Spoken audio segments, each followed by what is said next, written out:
Ven, Espíritu Santo, llena los corazones de tus fieles y enciende en ellos el fuego de tu amor. Envía a tu Espíritu y serán creadas todas las cosas, y renovarás la faz de la tierra. Oremos.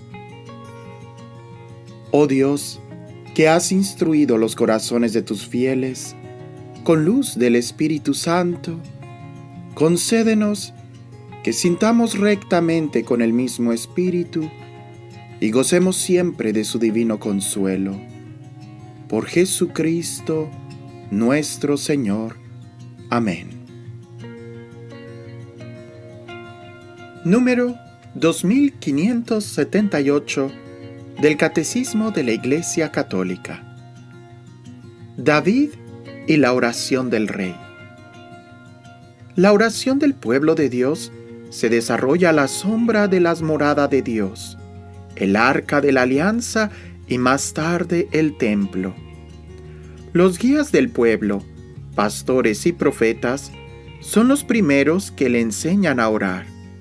El niño Samuel aprendió de su madre Ana cómo estar ante el Señor, y el sacerdote Elí cómo escuchar su palabra.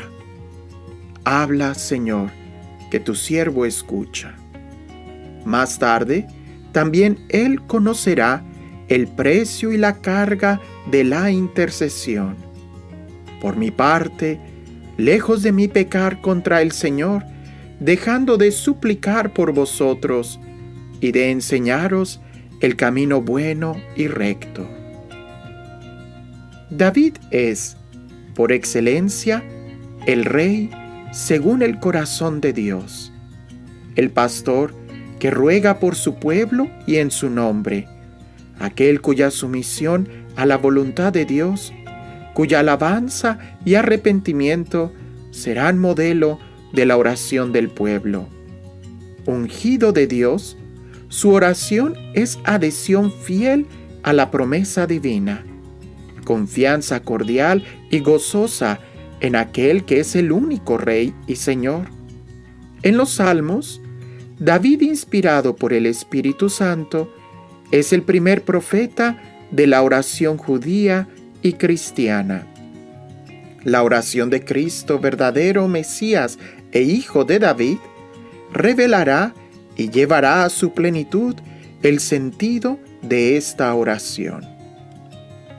El templo de Jerusalén, la casa de oración que David quería construir, será la obra de su hijo Salomón.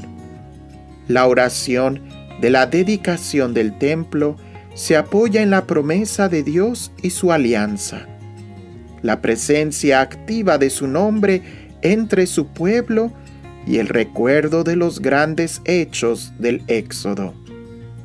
El rey eleva entonces las manos al cielo y ruega al Señor por él, por todo el pueblo, por las generaciones futuras, por el perdón de sus pecados y sus necesidades diarias, para que todas las naciones sepan que Dios es el único Dios y que el corazón de su pueblo le pertenece por entero a Él. Elías, los profetas y la conversión del corazón. Para el pueblo de Dios, el templo debía ser el lugar donde aprender a orar.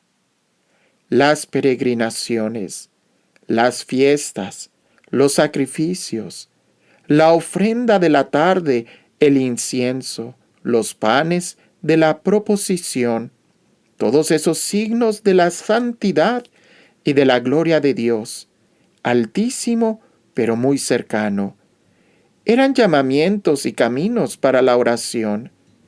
Sin embargo, el ritualismo arrastraba al pueblo con frecuencia hacia un culto demasiado exterior. Era necesaria la educación de la fe, la conversión del corazón. Esta fue la misión de los profetas antes y después del destierro. Elías es el padre de los profetas, de la raza de los que buscan a Dios, los que van tras su rostro. Su nombre, el Señor es mi Dios. Anuncia el grito del pueblo en respuesta a su oración sobre el monte Carmelo. Santiago nos remite a él para incitarnos a orar. La oración ferviente del justo tiene mucho poder.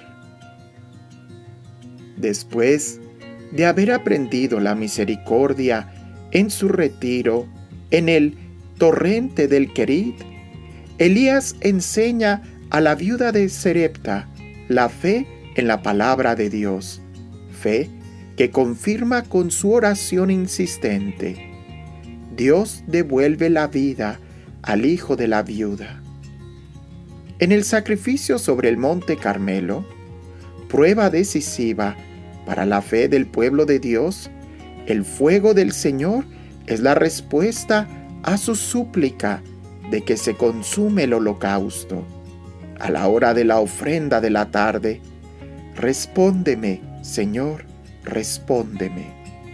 Son palabras de Elías que la liturgia orientales recogen en la epíclesis eucarística. Finalmente, volviendo a andar el camino del desierto hacia el lugar donde el Dios vivo y verdadero se reveló a su pueblo, Elías se recoge como Moisés en la hendidura de la roca hasta que pasa la presencia misteriosa de Dios. Pero solamente en el monte de la transfiguración se dará a conocer aquel cuyo rostro buscan.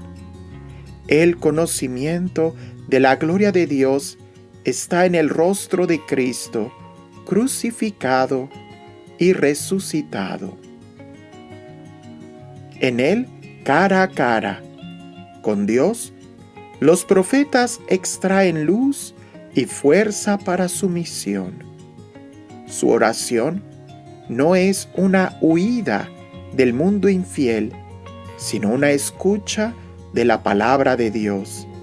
Es, a veces, un debatirse o una queja, y siempre una intercesión que espera y prepara la intervención del Dios Salvador, Señor de la historia.